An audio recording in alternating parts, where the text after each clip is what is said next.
Okay, so any of you guys who are working on your, what is this? This one happens to be a Canon Digitrol downrigger. I've had the same problem with Scotties too.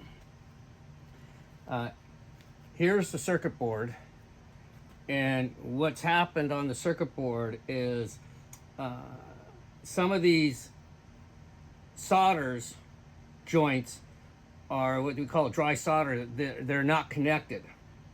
So I had to do a bunch of tests to come back through. So I re-soldered a bunch of these joints. But besides that, I had a hell of a time chasing down why it wasn't getting 12 volts to the system. Lo and behold, the crimps were not crimped correctly. So I had to go back through and re-crimp all of the crimps. They were intermittently making a connection so that the downrigger would work sometimes, and then sometimes it wouldn't. And it was driving us crazy because you'd be 30 miles offshore, dropping your balls down to fish tuna with live mac, and the damn thing would stop. So I'm just trying to save you guys a whole lot of time, money, and effort, and pulling your hair out, which I don't have much of, to show you what I did to correct the problem. I'm going to go ahead and put this back together. But I had to start by pulling out the power cord, giving me enough room to get the crimper in there to re-crimp these, go back and test it each step along the way, and move the crimp joints to ensure that they had continuity. Now I'm going to show you, if you can see that gauge, hopefully you can see that. Right here, we're going into the feed cable from the boat, and you're seeing that that's showing 12.5. Now, on most of these feed cables, the middle post is the positive and the outer post is the negative. It's true on Canon, and I believe it's also true on the Scotties. Now, we had other problems too. So there was a couple of issues going on here. Their breaker switch was not working. I pulled it out and it was not showing continuity across the breaker switch. So now I'm going to switch this over to continuity. You can see it going to 0, 0 from OL, which means you have continuity. So I put it on there.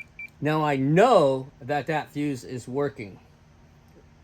So I'll install it step by step here, and I'll show you as I go along. I'm going to show you how to reconnect the motherboard back to the casing. So here is the touch screen. It goes there. Right here is your accessory access. This is your motor. You have a motor positive and a motor negative. You have your battery negative, and then you have your battery positive here, and then your battery positive here that goes to the circuit breaker. I'll put everything in except for the circuit breaker because I have to do that last. So the protocol that you want to follow on this is you want to do the motor positive and the motor negative first. So right here is the motor negative. Make sure that's on there good. Motor positive. Okay, so those are connected. Now the battery negative.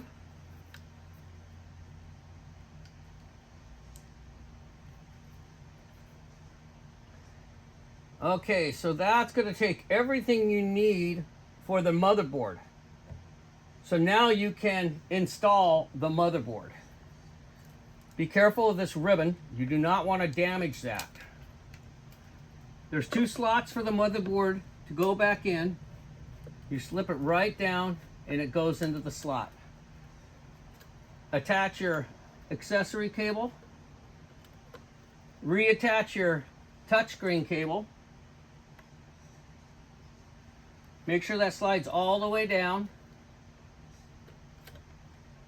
You want to put in your ground cable.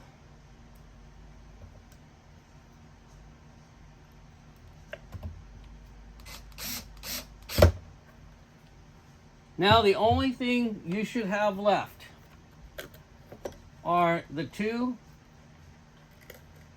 cables from the battery positive. Now, this is the breaker switch for that, and you want to put the breaker in so that the connections are on the upside, not the downside, and that the bent side goes on top and the straight side goes underneath. And the reason you do that is so that it can fit in here to be reinstalled. This is a little bit tricky here, getting this guy back in.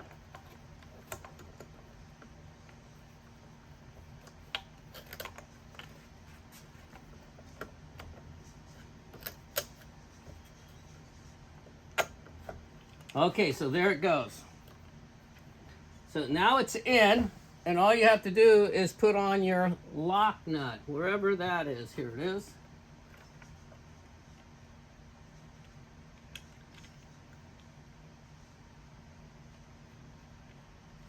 There we go. And you're going to want to tighten that down.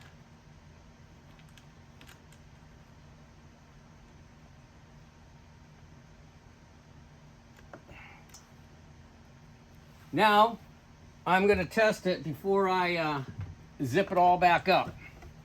So come back here, and now we want to turn it on.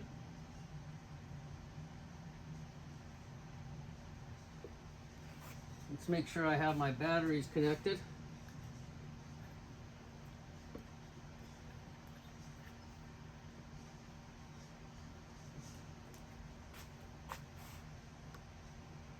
There it goes. So now you can see that it's working.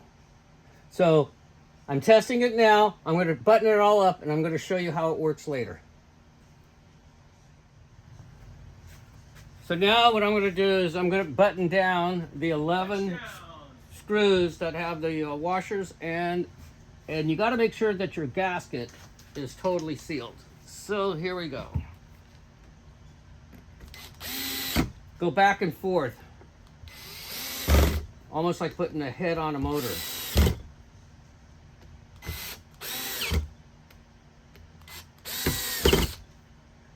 Now, these last two, which are located right underneath the mount for the rods, is the trick when you're taking it apart. You can't get it apart until you take off that rod holder and put those last two screws in. The rod holder goes on top,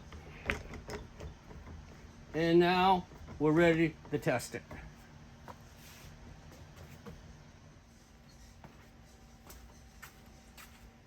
Now it is time to test it and see if she works. So we're going to turn her on. We're going to let her go down. Good. And then we're going to bring her up. And back down again. And back up again. There you go. Another Canon downrigger repair.